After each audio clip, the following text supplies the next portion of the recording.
This is the Blueprint Podcast, bringing you the latest in cyber defense and security operations from top blue team leaders. Blueprint is brought to you by the SANS Institute, and it's hosted by SANS Senior Instructor John Hubbard. And now, here's your host, John Hubbard. Hello, everyone, and welcome back to the Blueprint Podcast. I'm your host, John Hubbard, and again with me for our special 11 Strategies of a World-Class Cybersecurity Operations Center season here. We have our three authors, Ingrid Parker, Carson Zimmerman, and Kathryn Knerler. Welcome back, everyone. Are we ready to talk hiring and growing quality staff today? Yes, definitely. One of our favorite strategies. One of the most important ones, too. Yeah, definitely. Always excited to get into this sort of thing because, teaching SOC management classes and SOC analysts and everything, there's always a lot of questions around how do we build the best possible team, right? Which I'm sure is one of the things that got this to make the cut as one of the 11 strategies.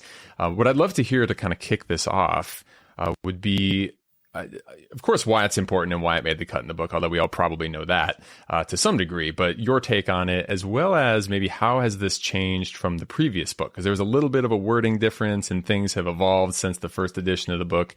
So could you speak a little bit to kind of those factors to get us started off here? I could talk a little bit about first edition. In the first edition of the book, we had a section to the effect of favor staff quality over quantity. And the original intent of that conversation focused around, what skill set am I looking for? And, who do I hire, rather than just pouring people on the problem of more alerts, more cases, and more data. And for second edition, Ingrid and Kathryn showed up. And it's also worth noting that all three of us have been individual contributors in SOCs for a very long time, and all three of us have been managers in SOCs for a very long time. So we bring both perspectives. And, in the second edition here, we expanded the scope of the conversation to kind of cover all things staffing, having just discussed in the previous chapter organization. And this is near and dear, I think, to all our hearts.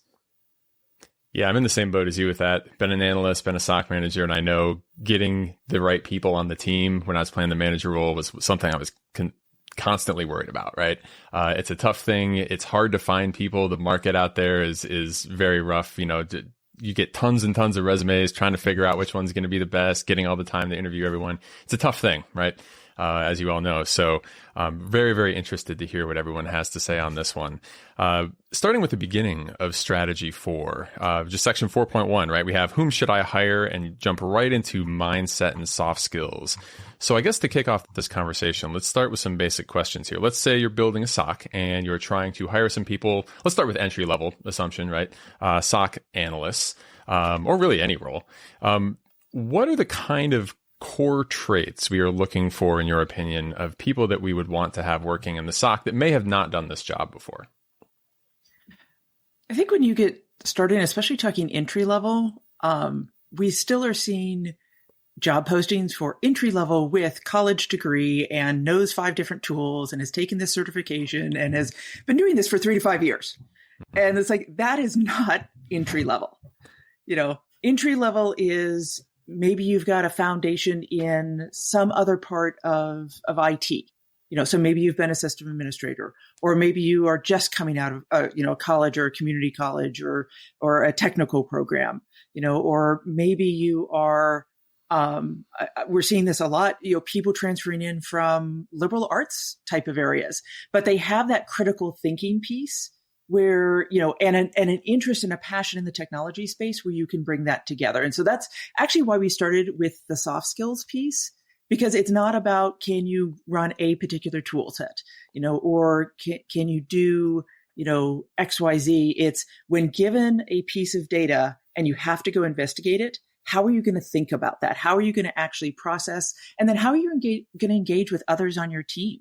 Because, this is a continual learning environment. Like every one of us on this call probably has learned something new in the past week about cybersecurity that we didn't know before.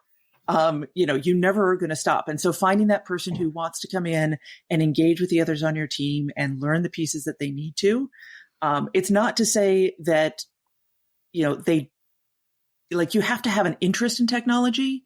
You have to be willing to go dive in. You have to say, okay, I need to understand the fundamentals of networking. I need to understand how, a computer system works. Those are things you have to be able to pick up.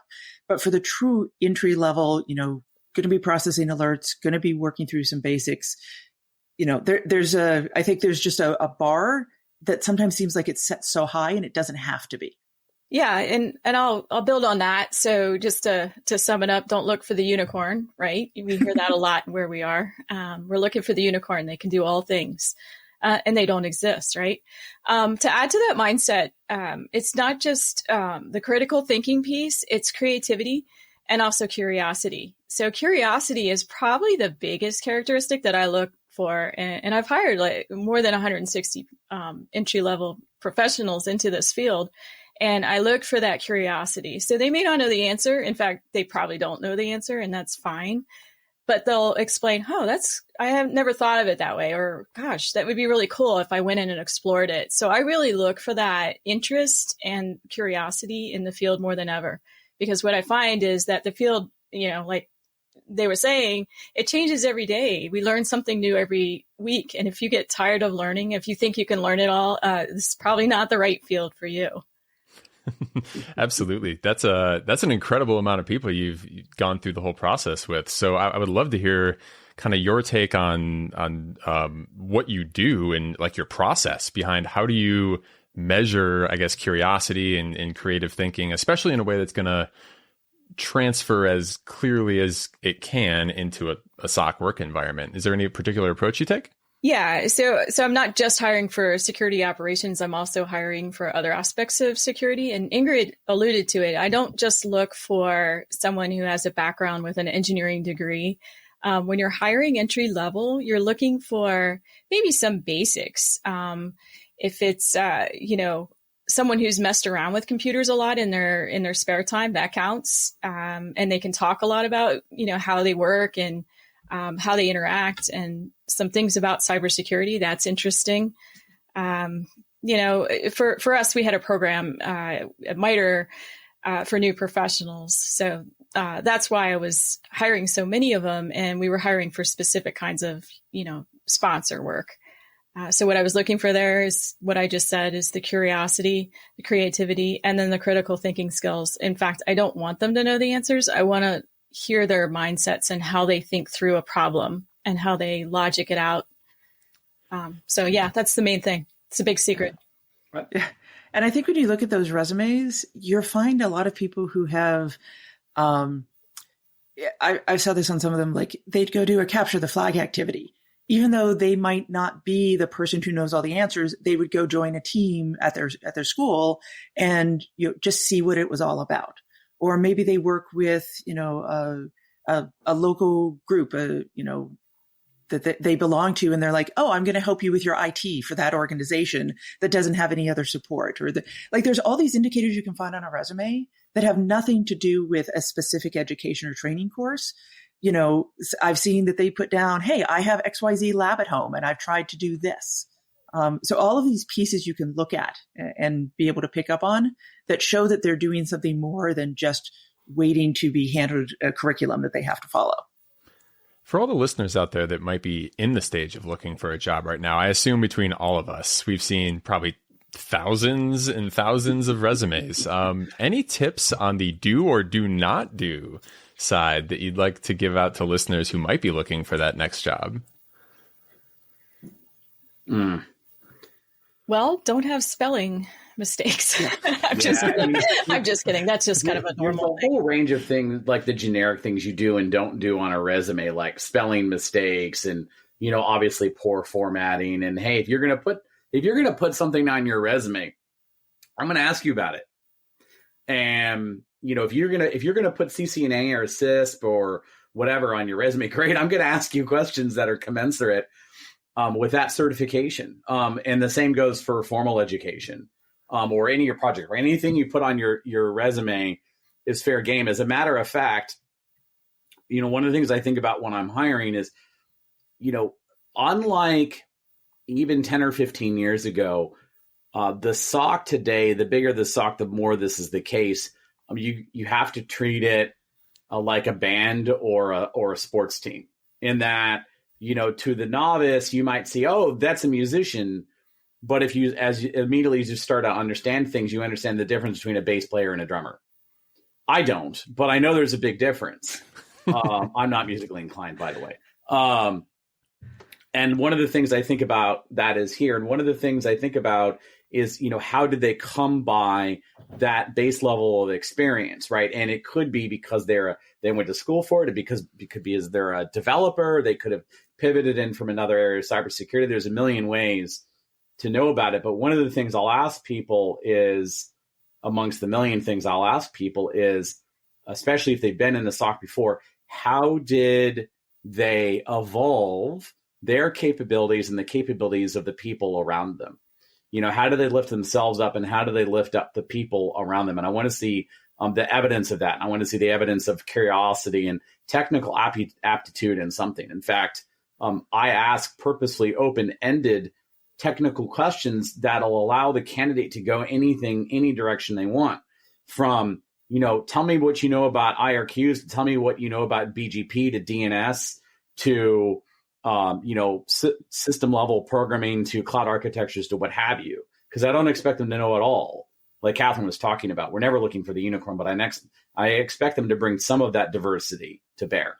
Yeah, diversity in thought. So if we have we have 3 system administrators, we're going to look for, a cloud developer. We're going to look for someone who's slightly different than the others on the team to round out the thought process. Because if you all think alike on the team, you're always going to come to the same conclusions, right? So sometimes you have to be super creative and bring someone in that has a completely different way of looking at the world.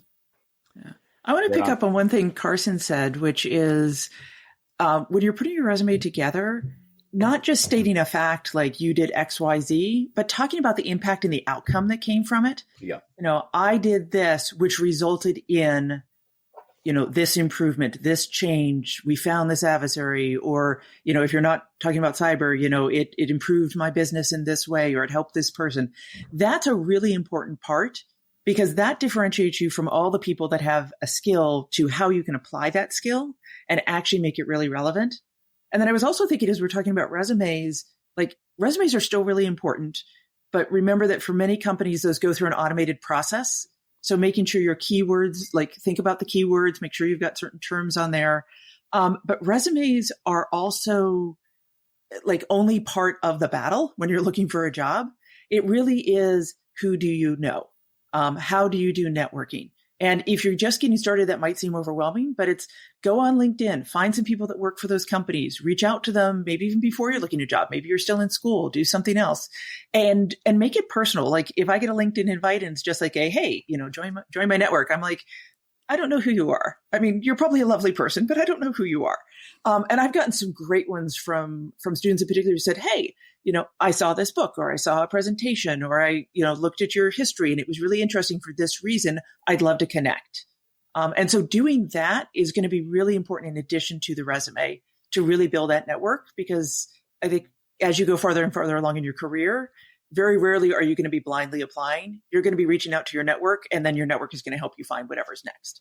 Yeah, and stick with it. You may not get the first one some of it's a little bit of luck. So you just have to keep, luck favors the prepared. So keep trying. I think a lot of my jobs have come just because I didn't give up. I just kept trying different things. Yeah, there's a lot of opportunities out there for going for like local information security conferences, or even national ones, right? Where there's like a component where there's a hiring village, resume review and stuff like that. So just getting help and getting more eyes on your resume. That's kind of a tip I would throw in there as well. The other thing I was thinking is like what to put on the resume. And my quick tip on that from my point of view is like, put stuff that's relevant. We don't need to see all the way back to like your high school lifeguard job kind of thing. Like, order things in the order of like, I'm applying to a SOC analyst job. Here are the things that are going to be most relevant to that, right? As opposed to chronological order or just everything you've ever done.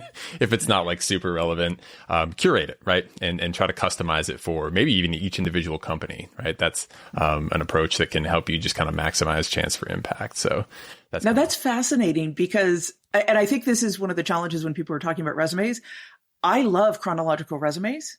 And I love resumes that have things on them that are not necessarily directly in alignment, especially if you're doing career changes or something else. Mm-hmm. And so I think that's one of the things to keep in mind is people are reading your resume and giving you advice. You're going to get conflicting advice. You're going to have people with different opinions, and you're going to have to sort out for yourself what you want to share about yourself. Because I get frustrated when I see functional resumes that don't have a chronological order, just because that's how I like to see them. So yeah, I love that you've got like one approach to it and I've got another. And so this, back to Kathryn's point of, you have people with different viewpoints in the industry and you want to bring them in, but there is no one perfect resume. Yeah. Yeah, no, I mean, it's a good point. I guess what I was thinking in my mind there is I've seen some resumes that are like very, very long and I'm like, it could have been like half the size because I don't really need to know, like, okay, I'm glad you had a job. There's, the chronological, continuous, whatever. But like, yeah, like if you want to fill out a page and you need to have the, stuff, whatever. My preference is like, I'm looking at 100 resumes, right? I need to get through these quickly. So help me help you by highlighting the things that are going to make me say, hey, that's a person I want to interview, right? Yeah, that's very true. 3 pages kind of gets to be too much. Yeah. One, the old school, no more than 2 pages is still a pretty relevant, mark for somebody who has that kind of career history. And 1 page or less, 1 page is perfectly fine for somebody who's new and entering. Like you do not need to pad it and make it longer. One of the things I wanted to mention about skills and those kind of initial informationals that I have is a combination of foundational skills relevant to the SOC.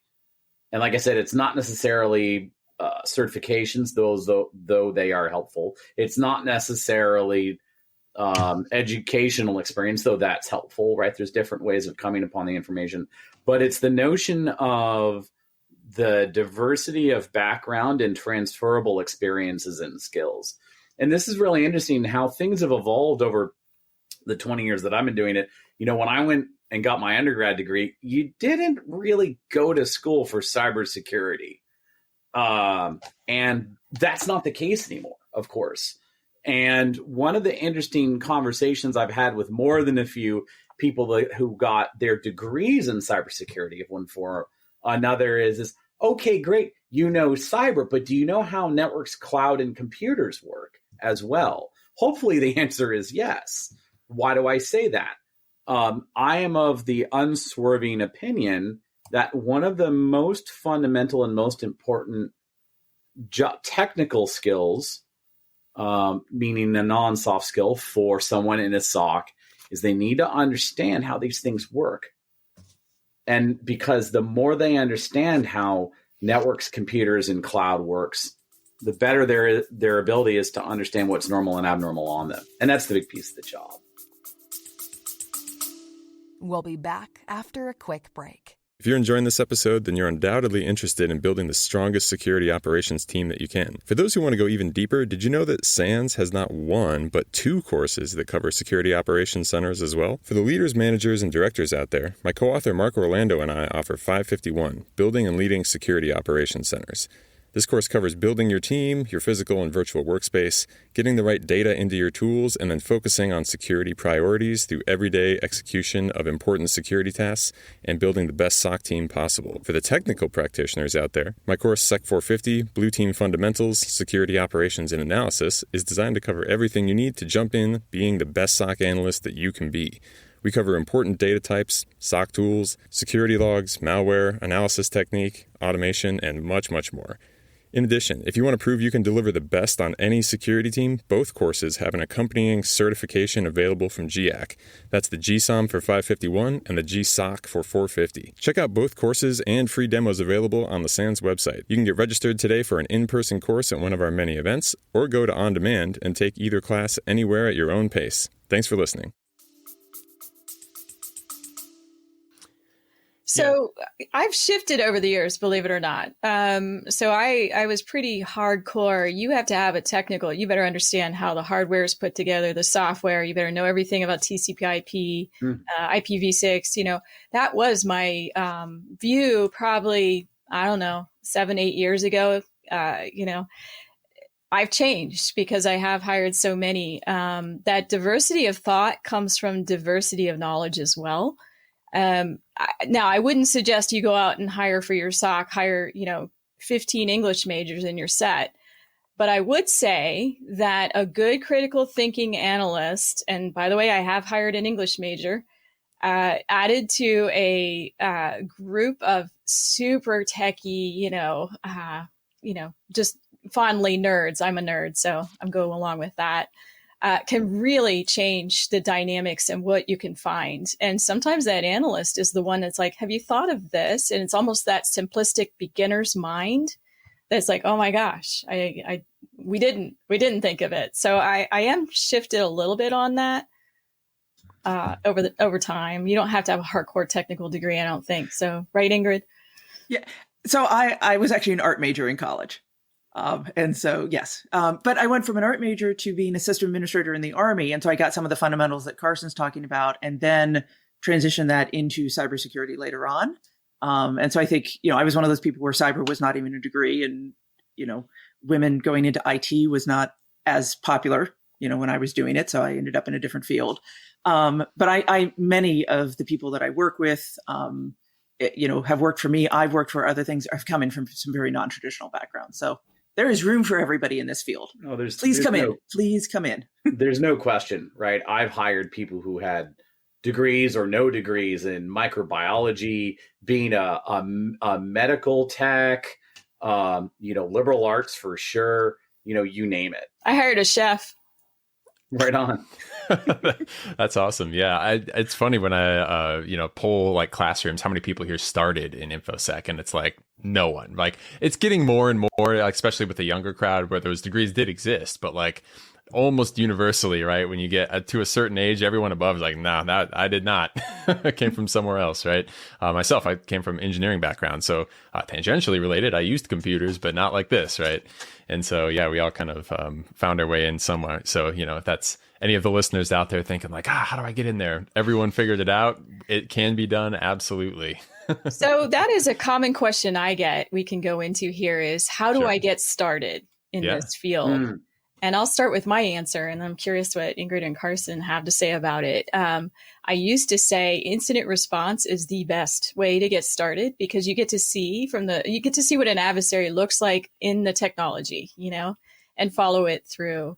But I've shifted there a little bit too. I have found that system administrators they know a lot about what's normal and what's not normal. So they're really, that's a good way to start too, is just trying to be a system administrator. Over to you all. Oh, I think security is so big. Security operations is just one part of it. And so getting in really at any point that you can. So maybe that's working, you're doing vulnerability scans, or maybe you are a system administrator, or maybe you're doing more policy related work or other types of things. There are other places where you can start that maybe will get you in the door with some of those different degrees and give you the time to then go and learn some of the skills that are more focused on what the security operations piece is. So I think my piece is just take the job that's out there. Like, you're going to move around. Whatever job you start with is not where you're going to end. So just start somewhere, do something, do it for 2 years, figure out what you don't like, figure out what you do like, and then make the next choice. Yeah. And as soon as you get on that kind of first rung of, I got a first security job, things tend to get a lot easier after that, because you build up skills so quickly, right? And so it's that first step that's usually the hardest one, but it can absolutely be done, because many of us have done it. Nearly everyone has done it still in the industry at some point, right? I'd love to hear your thoughts. I don't know if any of you have done like manager level hiring, but in the book, it also gets into like, what are we looking for in SOC leaders, and any thoughts on like, if you've done that kind of interview, how do we assess who would be good for leading a group of cybersecurity ops teams? So yes, I've hired managers as well as individual contributors. And I think you have to understand your culture and what the expectations are for that manager, and how much is it a technical manager and how much of it is a people manager. And especially like when I was at MITRE, it was a very hybrid organization, and those were actually two different roles sometimes. Or you might have, somebody who's doing, more project management type of work versus managing the people. If it is a single role where you're doing both, I actually start from the people aspect and really, do they want to manage other people? Do they get satisfaction not being that person that goes in and finds the really cool thing, like, oh, the adversary just did X, but are they going to get excited because one of their staff members found that?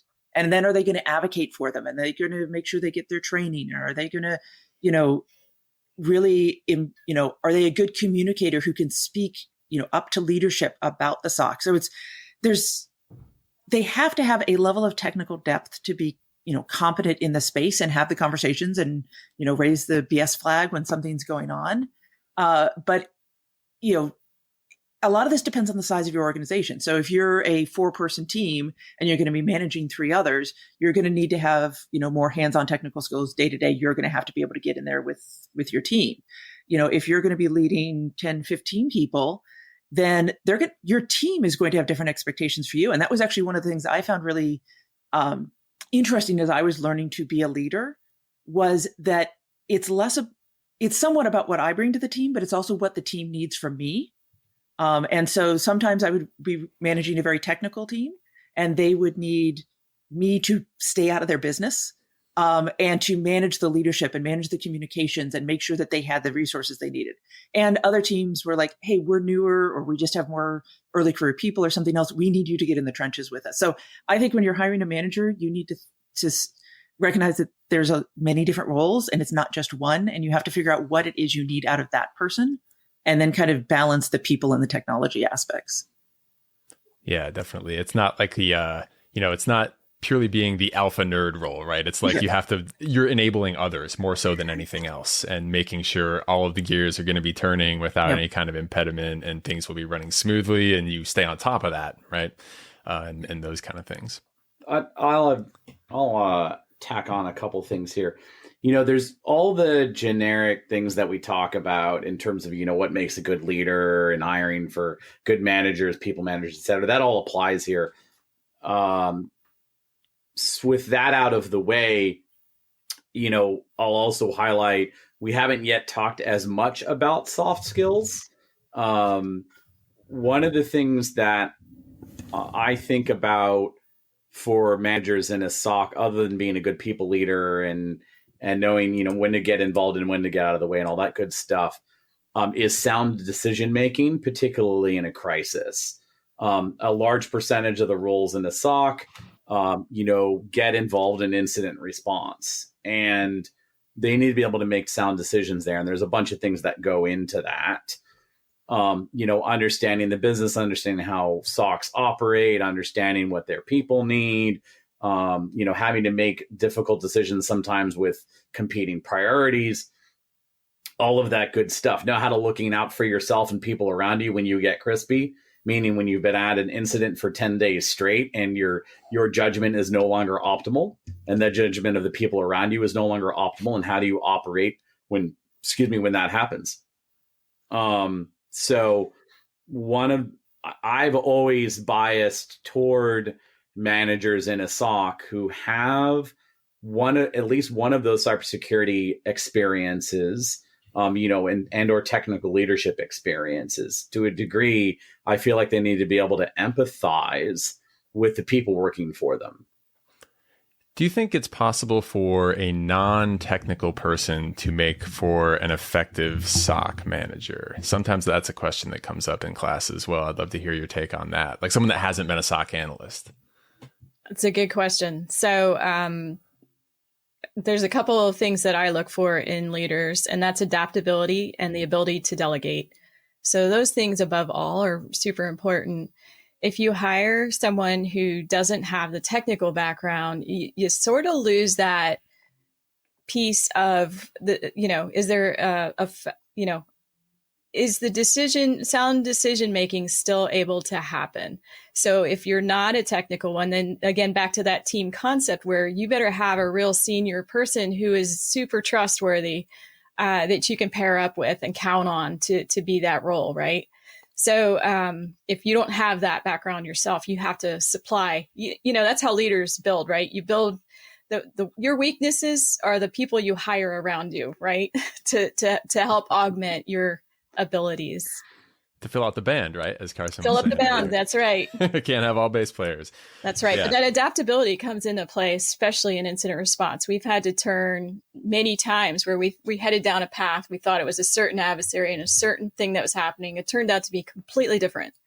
And that ability to reset and say, all right, I didn't have it right, or my team didn't have it right, and let's all move in this new direction is very key when you're doing incident response. Yeah. Yeah, there's a lot of really important roles that managers have to play. And it's, wearing a whole bunch of different hats and trying to wear them all at once effectively. It's not an easy task, right? One of the things that comes up next in the book is once you have those people on the team and you've picked that person, how do we make sure that they're going to be successful? So I'd love to hear your take on making, training plans. How should we do training? How much training? Kind of that sort of thing.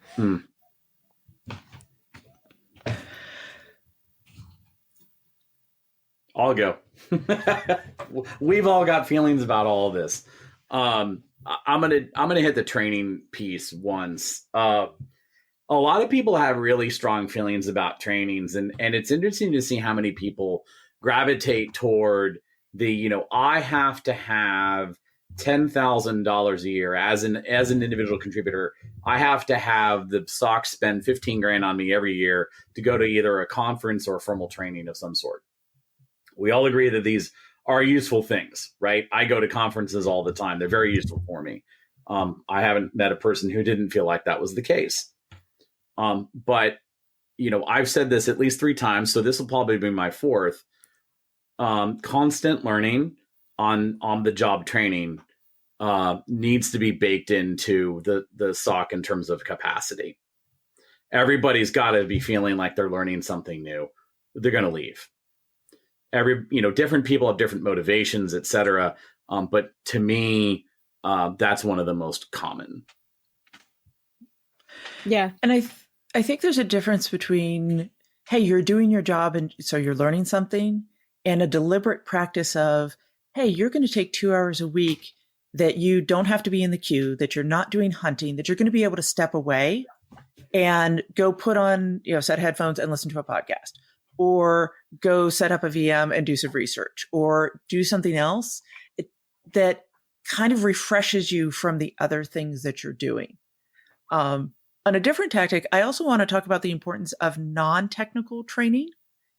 This is something I've seen a lot of, is that people naturally in this field are really excited about the technical things. They jump into it. There's plenty of materials. But for a lot of people, for their growth, there are other skills that are really important to them. So learning communication, learning planning, learning these other things. And there are some great options out there. And so I think working with your teams to say, what is it you need this year? Is it that you need to go learn, we're going to transition SIM, so you need to go learn whatever that new SIM technology is? Is it that you want to go learn a new kind of area? So maybe you want to go do machine learning or cloud or something you haven't done before. Or is it you need to think about you as how you communicate, how you engage people? So you need to work on those communication skills. You need to work on something else. And so there's, I would challenge a lot of leaders to think that it's not just, let me go find XYZ technical skill and go make sure they're there. Think about the whole person, and think about how they can grow in a lot of different dimensions. And I've seen so many people that have just loved taking those non-technical courses. Yeah. And I guess I would add that I've learned as a manager that everyone learns differently. So because everybody learns differently, there isn't like one kind of training. Like not everybody can get something out of SANS. I'm a book reader, so which is kind of a problem for me. There aren't as many books as there used to be. It's a lot of online kind of learning. But you just have to work with people on how do they learn best? Do they have to try it out? Do they want to, have little virtual environments and configure things? So people learn differently, but I'm with Carson. My favorite's OJT, and pairing more senior people up with more less experienced people. That's one of my very favorites, the apprenticeship style of learning, because I think learning goes faster when someone can try things out and then they get stuck and they have someone that's more experienced they can ask, and they can kind of get the context of, no, in this environment, this is how it works, So, yeah. And to build on that brings up 2 points there. One is, and it helps the person who is on the more senior perspective, because they're learning how to mentor, they're learning how to teach. You gain a deeper knowledge as you have to train somebody else. And so they can get a set of skills, like, maybe they want to go be a manager, but they haven't actually managed a team before. But now they can say, oh, but I've mentored this person and this is how I help them transform. And here's when they had a challenge, this is how I dealt with it. So it can be really powerful for that senior person too. And then I would add the caution of, but not all senior people really enjoy this. I was going to say, can I put a plug out there that all the senior people out there, if you could just understand how important it is to pass on your knowledge. I work with a lot of curmudgeons, and it would be super great if we would all take just a little time and teach someone next to you. And that can take its form in different ways, and it may not come off as overt mentorship or apprenticeship. And that goes to a bunch of other things, we'll talk about in this chapter and others, among them writing down what we're supposed to do in an SOP, to adding another line to the spreadsheet of all the data sources you know about, to contributing that crazy script you wrote last week to your team's code repo. So it can manifest itself in a lot of different ways. Yeah, absolutely.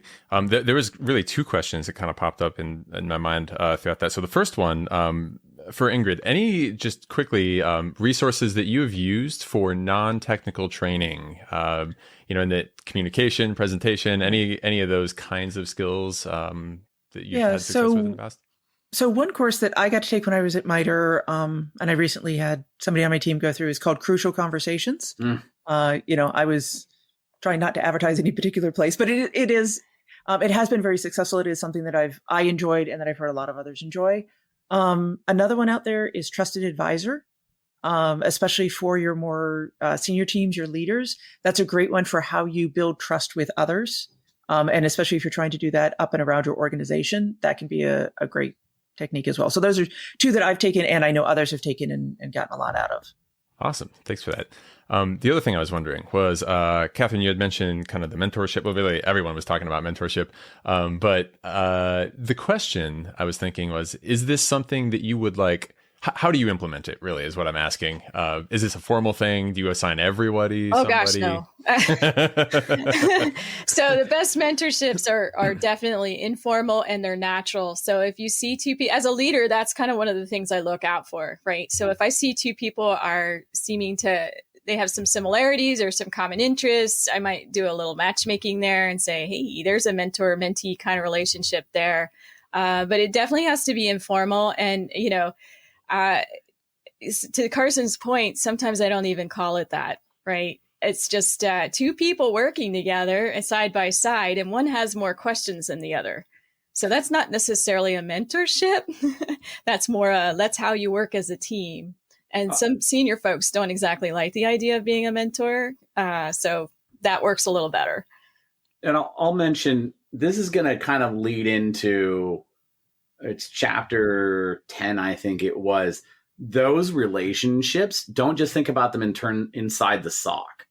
Think about those mentorships, or shall we say non-mentorship relationships, going in either direction and out of the SOC. In particular, with both the SOC's key customers and with the red team.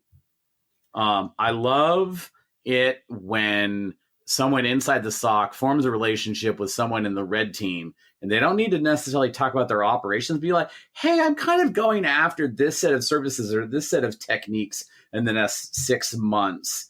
We should learn about that together. And it can be really cool. Yeah, and just to emphasize Carson's point about mentors, I have mentors. I highly recommend every single person out there should find mentors in their life because they really can guide you and kind of help you work through some of the harder things in workplaces, right? And make work more enjoyable and more fulfilling.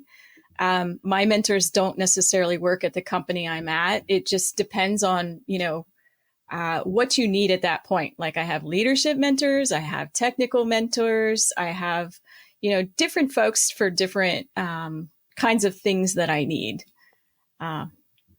So I recommend everybody have them. Yeah, useful for everyone for many, many things, right?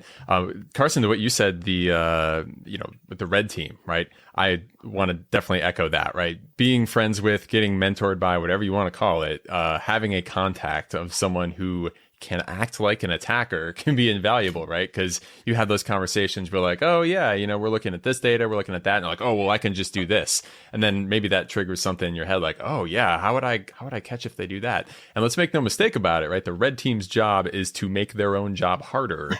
So they should be willing to share that stuff with you. Right? They shouldn't be like hiding their techniques because like they're supposed to be helping you find their techniques, right?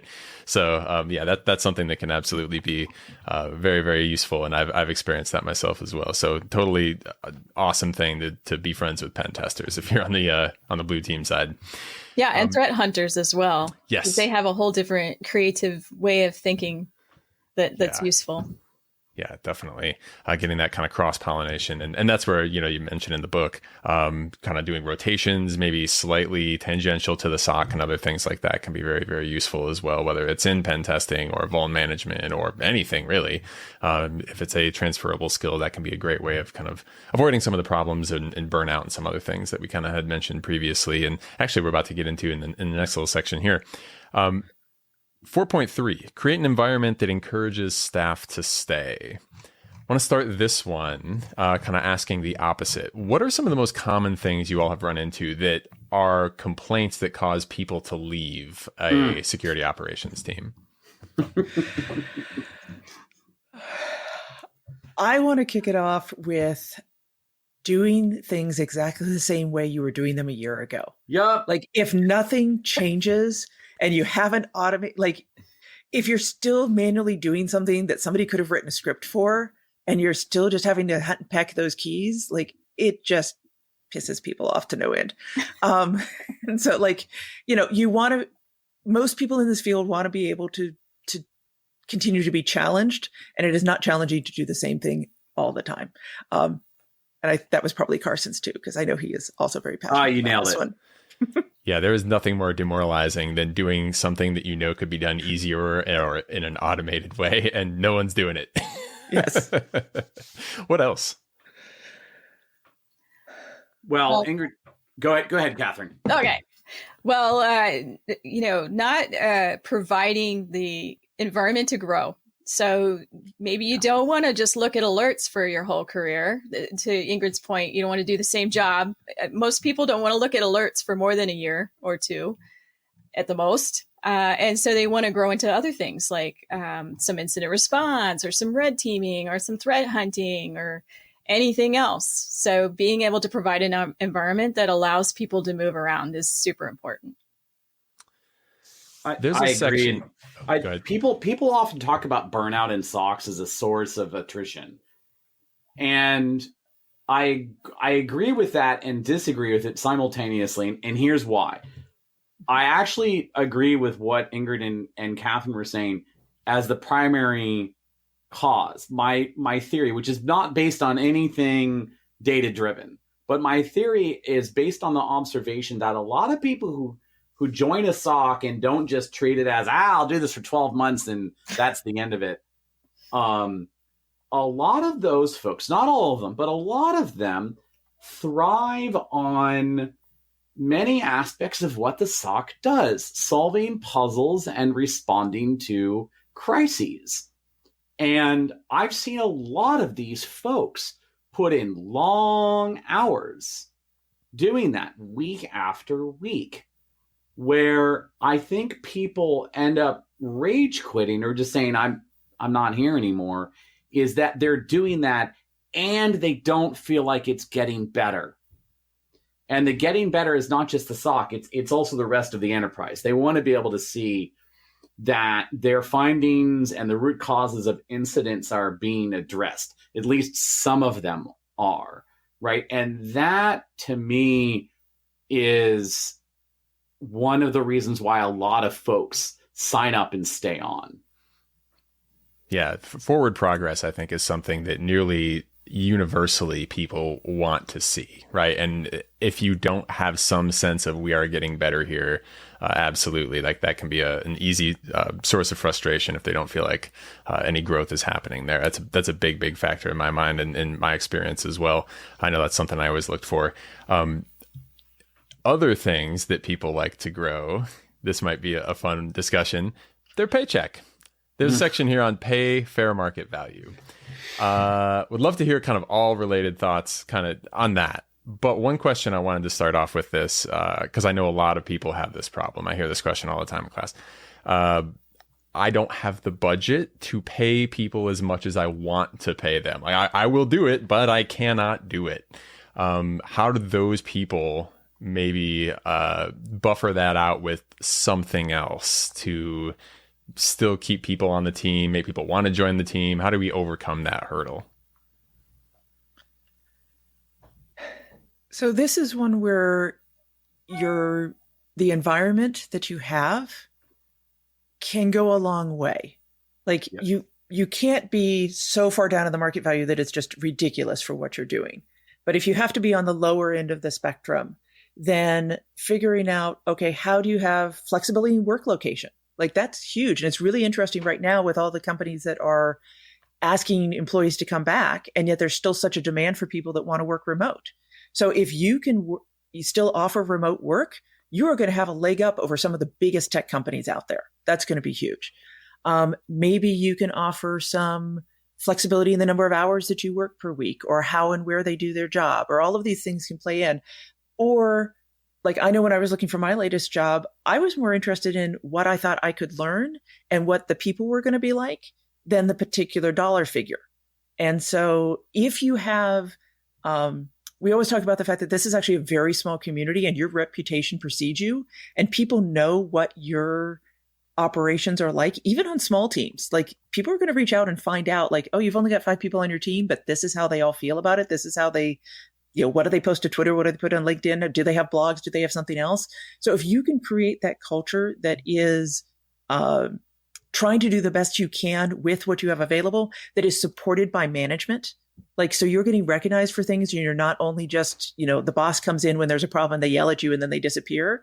All of that can actually set you on a really good path to be able to, bring people in who might, who are at least open to a salary range versus always just looking for the top dollar. That being said, we put this in the book because you can't try and find that magical unicorn that Kathryn was talking about that can do cloud, can do mobile, can do, identity, is able to reverse your malware, and is going to look at your alerts, and you're going to pay them, the same as you would, entry level in a fast food type of place. It just isn't going to be viable. So you do need to understand what the marketplace will bear. Yeah, absolutely. The other thing I hear on this one, and I'd love to hear your thoughts on, is when you are paying fair market value, but one of your employees comes back to you with, hey, I just got its offer at this other place and it's another, whatever, $1,000 or something like that. What are your thoughts on approaching that? Do you match it? Do you say, thanks for all the great work, good luck, see you later? What do you do there? Yeah, this is highly familiar to me. I've been through that a lot. So, as a manager, I've learned to let go, if you will. So, I've had my magical unicorns leave, and go make double what they were making, and I can't compete with that. So I've worked it out as a pipeline that I'm constantly looking for talent. Just kind of built in that I know I'm going to lose my wonderful unicorn that's so great at the job. I try to keep them as long as I can.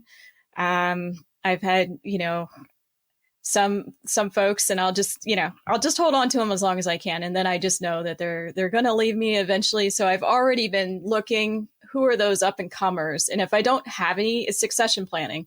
If I don't have any up and comers, then I better hire some up and comers that probably aren't at that level yet, but can be pretty soon.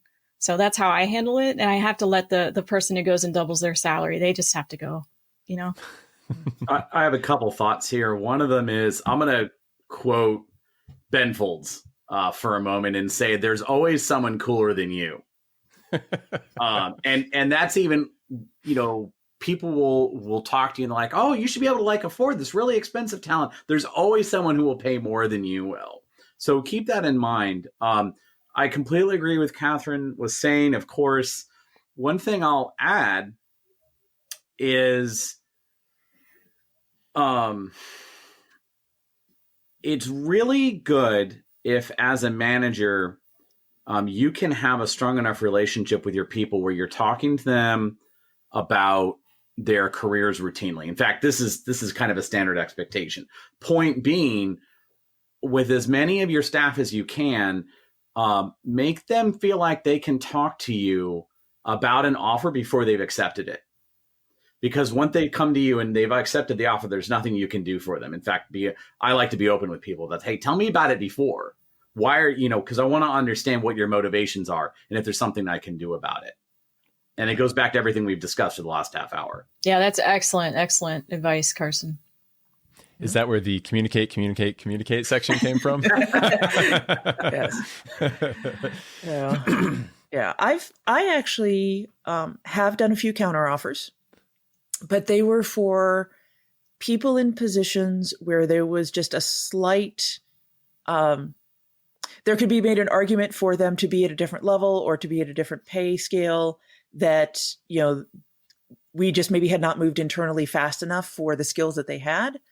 Or in one case, it was somebody who really was critical to a project.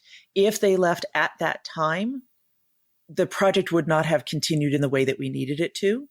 But we also knew that it probably was not going to be the final thing. Hey, we need you for another year. Please stick around while we're building that pipeline that Kathryn was talking about. Here's what we can do for you. And they did. 2 years later, they did move on, but we were all in the place where we needed to be. So sometimes you do have to make those trade-offs, but they need to be very deliberate because, if one person does it, they all talked. Is everybody going to do it? Are you being fair? Are you being equitable? There's just a lot of behind the scene things that go into it. So if you are going to do it, be very deliberate. And picking up what Carson was talking about, there may be other things that people are looking for besides just money. I had one person who I ended up helping them with a relocation package. They didn't want more money. They just needed to be in a different place and they needed help with it.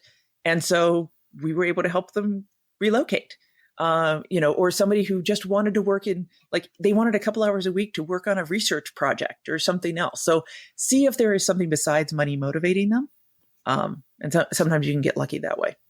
That actually reminds me of something I forgot to mention earlier. It's an interesting phenomenon I've experienced. We hire people into a SOC and we want to retain the people in the SOC who are highly motivated to go chasing after an adversary.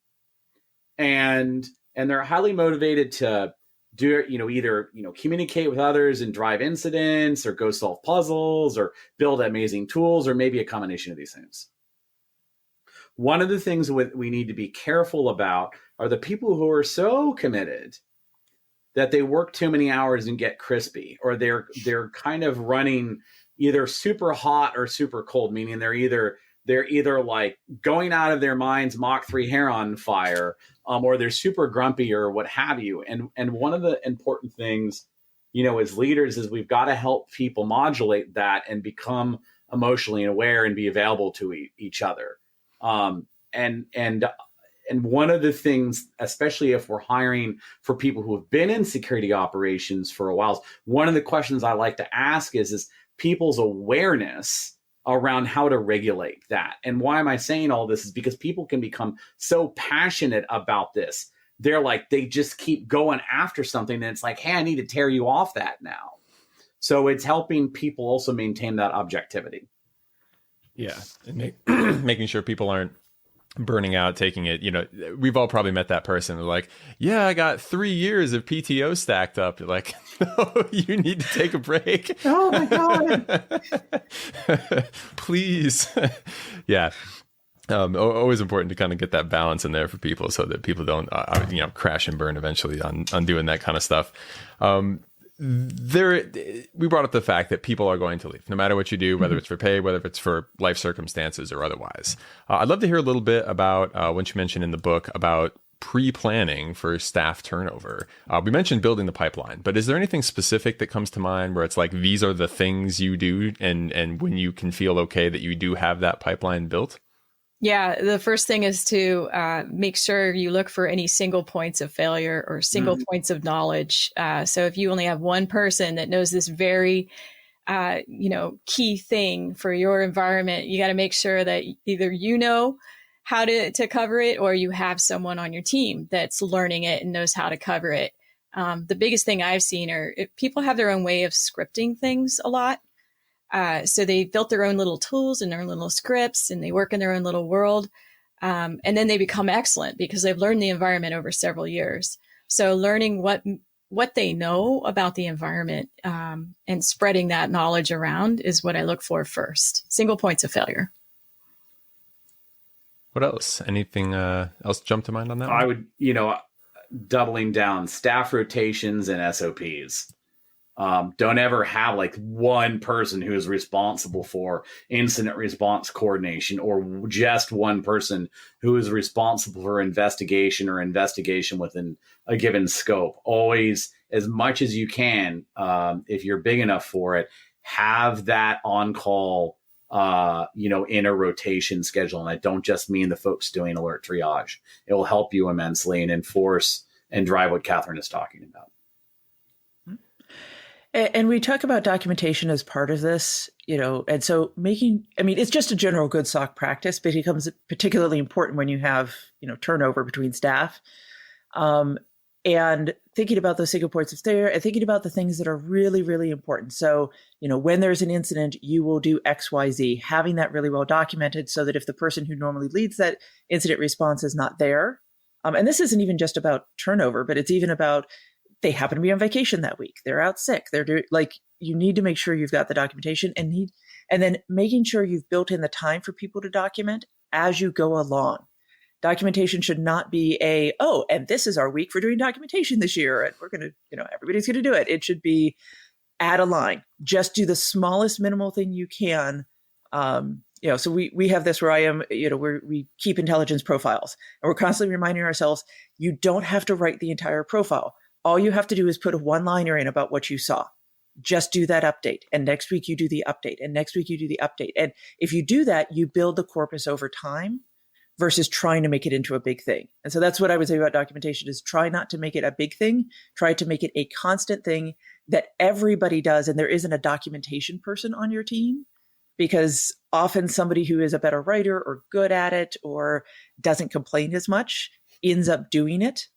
And it needs to be something that every single person on the team is doing continuously. Yeah, I'm gonna double down on that as well. No one in the SOC is above writing documentation. No one in the SOC is above reading and using that documentation almost every day. And anyone who acts like they're above it, Yeah, I totally agree with all that. Any specific tactics you all use or have seen used that are particularly good at inspiring people to want to keep that documentation up to date or write it in the first place? Other than a totally great tip on the do a little bit at once, right? Anything beyond that? Systems you've used, software, really anything along those lines? Oh, this is so hard. We've tried so many different systems Okay, so my tip would be try and put it in as few places as possible. Because if you have 15 different systems, like you've got one for your use cases and one for your detections and one for how you do your IR and what for and then nobody remembers what's in what system or when you transitioned or what you're doing differently. So just pick one. So if you do your documentation in GitHub, great. If you use, Confluence, that's lovely. If you've got, OneNote documents that you share around, if you do Jupyter notebooks, if you whatever it is, to the extent possible, try and minimize the places that you store. And then the other thing I would say is don't worry so much about consistency. I've seen a really interesting shift from those of us that maybe have grown up in a more like structured relational database type of environment and are used to, hey, we want everything to be labeled the same and looking the same. But search has become so great now that you really can use search as a way on top of your environments to find the things that you're looking for. And so I would say spend less time worried about the exact right format to put it in and more time just putting pen to paper and putting something into a limited set of systems that you can run a search across. Yeah, the one thing I would add to that is I bet everybody's been through this one too, where someone leaves and nobody has access to their stuff because it's under their name somewhere with their, so putting it in a place, whatever it is, scripts or, documentation where it's, I won't call it centrally accessible, but at least accessible to someone on the teams so that when people leave, there isn't this void of they took everything with them or it's lost forever because nobody can get into it. I think we talk about that later too. I'll add one tactical thing there. It may sound really minor. Make it easy, right? Consolidate and make it easy for people to update. And also probably some people in the audience are probably thinking, oh, but I've got this really important SOP and then a manager must approve it. I don't disagree. Think about having different levels of approval, meaning, if you're going to change one line in a thing because we call Alice, not Bob, great. Don't make that manager approval required. Just, think about it. You might have one or two different levels of scrutiny for your SOPs. And actually, that you were asking earlier about environments, so what makes them more fun. I like documentation, but I don't love formal documentation. So if there's informal ways of communicating and keeping things, located somewhere, that's what I would prefer. It makes it more fun. But if you have to get 5 levels of approval, I'm with Carson. You can't always work that way. Yeah, sometimes a partial solution is just what you're going to have to be okay with, right? And that's way, way better than nothing at all.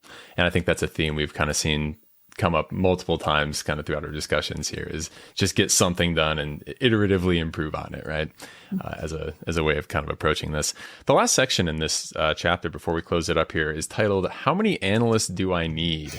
Another one of those perpetual questions. Any thoughts on those who might be at the earlier end of building their SOC or might be in a place where they're like, ooh, I don't think we have enough people, on coming up with, do you really need more people on your team, or how many people do you need? Yeah. So I think you start here with understanding some of your business objective, going back to that first chapter of, know what you're protecting, why you're doing it, what your expectations are for the SOC. And so do you need to be 24/7?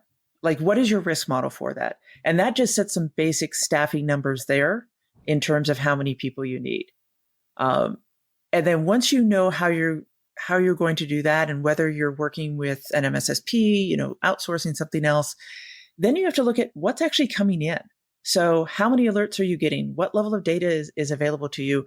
And how are you doing in terms of the processing of that on a day-to-day basis? And so, if your alert queue is just backing up and backing up and backing up, like that's a huge indicator that something needs to change. Now that change may not be hiring. That change may be tuning, that change may be automation, that change may be a lot of different things, but that's where you start looking at, can you even hit the things that you're trying to do on a day-to-day basis? And then you start adding on the additional things you want to do to improve the SOC. So are you able to work on special projects and do other things that are going to make you, find new technologies, do everything else? So I think that's just a basic place to start, is understand your business and your risk model that tells you kind of how many hours you need to be covering or what kind of model you have, what your organizational structure looks like, and then figure out, are you doing the basics? Yeah, that makes, I think that totally makes sense. And I love looking at, the metrics on alert triage and like what's backing up and all that other kind of stuff. One of the other kind of ways of phrasing this would be, how would I know, the reverse question, right, is like, is there such a thing as a team that's too large? Or like, how do you know when the team has become bloated and they're like, we have too many people and not enough work being done, right? Have you ever run into that, or is that just like, that doesn't really exist? I think, though, to the extent that it exists, and by the way, I don't think I've ever run into I haven't seen it. who's ever like, oh, we've got too many people and not enough, and versus the data or the problems. Like, I don't think I've ever met anyone who said that. What I would rather say is go back to what we've talked about already, and that is that the SOC should always feel like it's constantly improving both its effectiveness and efficiency and what it does and how it does it. The fact that the data volume, the alert volume, the incident volume is so closely tied to that effectiveness and efficiency question, and it changes so much over time. That's why this conversation about how many people do we need becomes so inverted and so bizarre for so many people, right? I've talked about this before. A lot of people try to put specific ratios on it, right? Especially in the early 2000s. There's certain organizations that come with us say, oh, if you have this many sensors, you need this many people. Right? That, or if you have this many alerts, you need this many people. I would encourage people not to try and oversimplify it, because it reads like the Drake equation if you're lucky. Right. The Drake equation is like this equation that you calculate the number of intelligent life forms that have been entering our atmosphere based on like 10 other factors. And they're all independent of one another. So, this is always a weird one. But what we did, and I won't go over it here, but in section 4 or 5, how many analysts do I need? We sat down and kind of talked about some of those guidelines for folks who are newer approaching the space, to try and kind of figure out, like, where do I even begin thinking about this problem? But it's exactly what Ingrid talked about. And this is where, when we're figuring out how many people, we have to go back to the conversation about what's our mission scope. And I would reiterate that a lot of the pressure the SOC feels to hire more people, much of that is self-inflicted, meaning it's how they've chosen to scope their mission, or chosen to fire certain alerts, or chosen to even comply with a given regulation or law.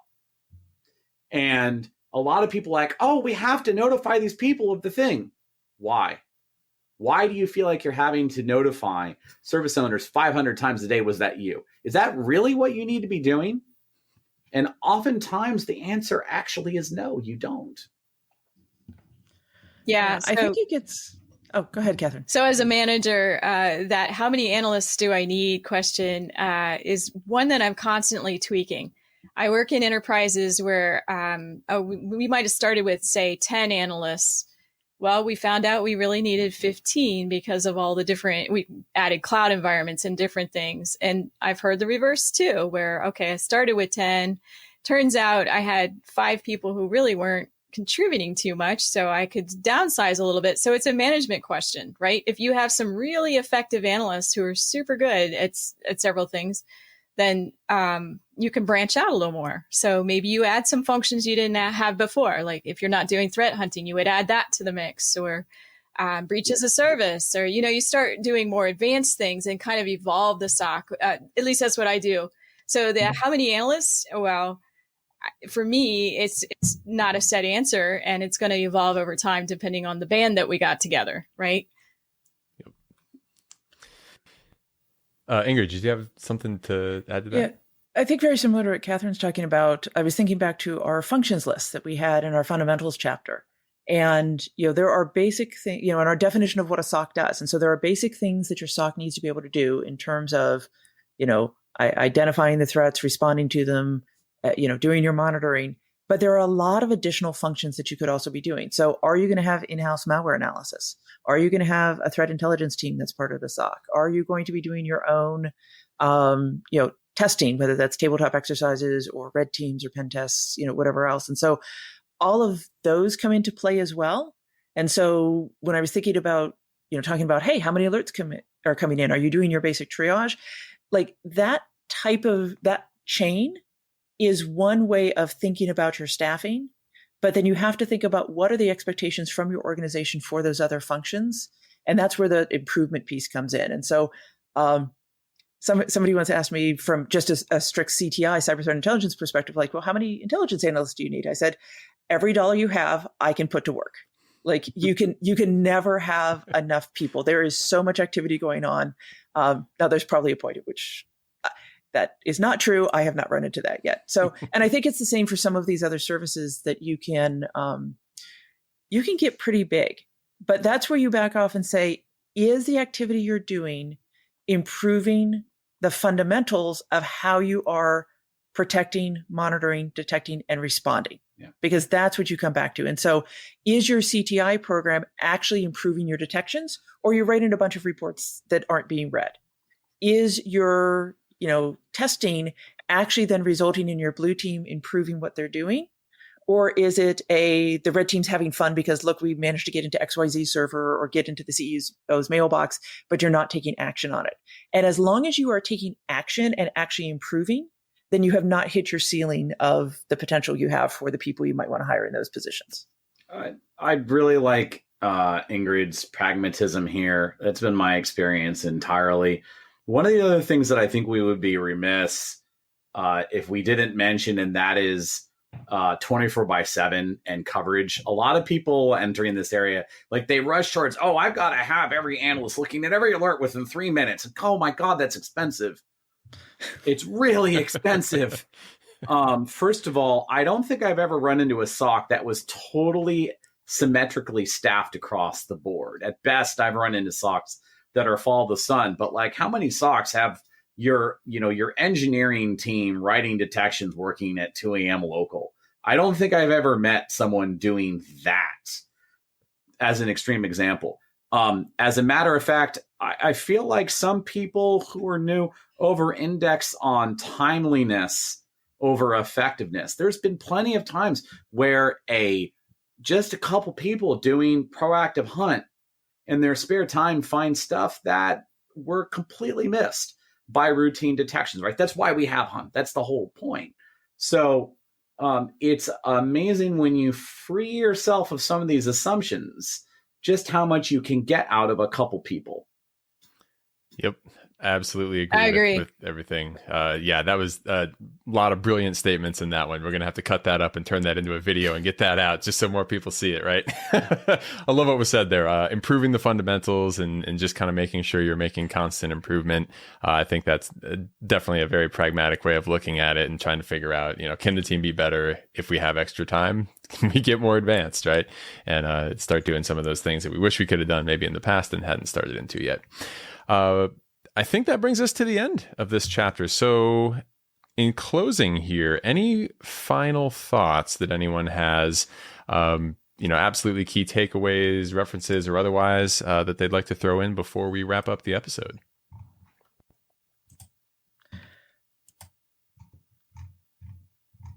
Yeah, Right. I think it is, as if you're a manager of a SOC, it really is that the pipeline has to just keep going. A SOC is a very fluid workforce, and it's a fluid workforce even when you have an awesome environment and an awesome team.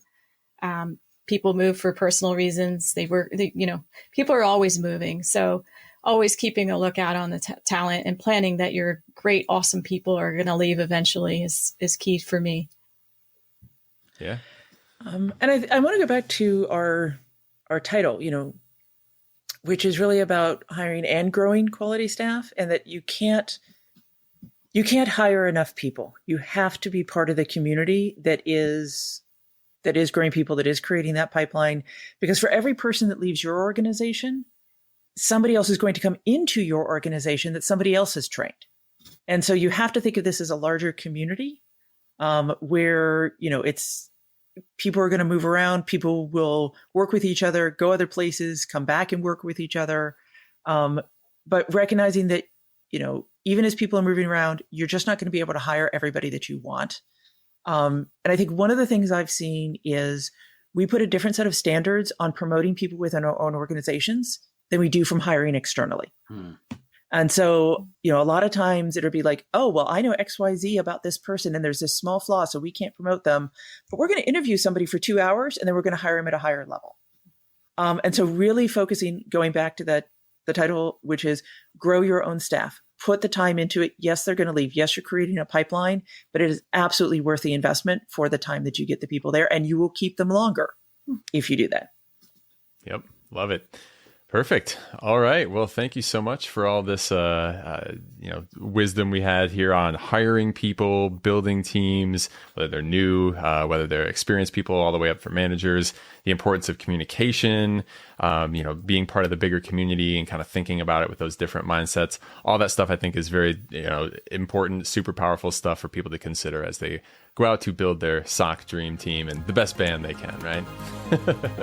So with that, I think we'll wrap it up. Thank you, Ingrid, Carson, and Kathryn again for another amazing episode, and we will catch you on the next time on Blueprint.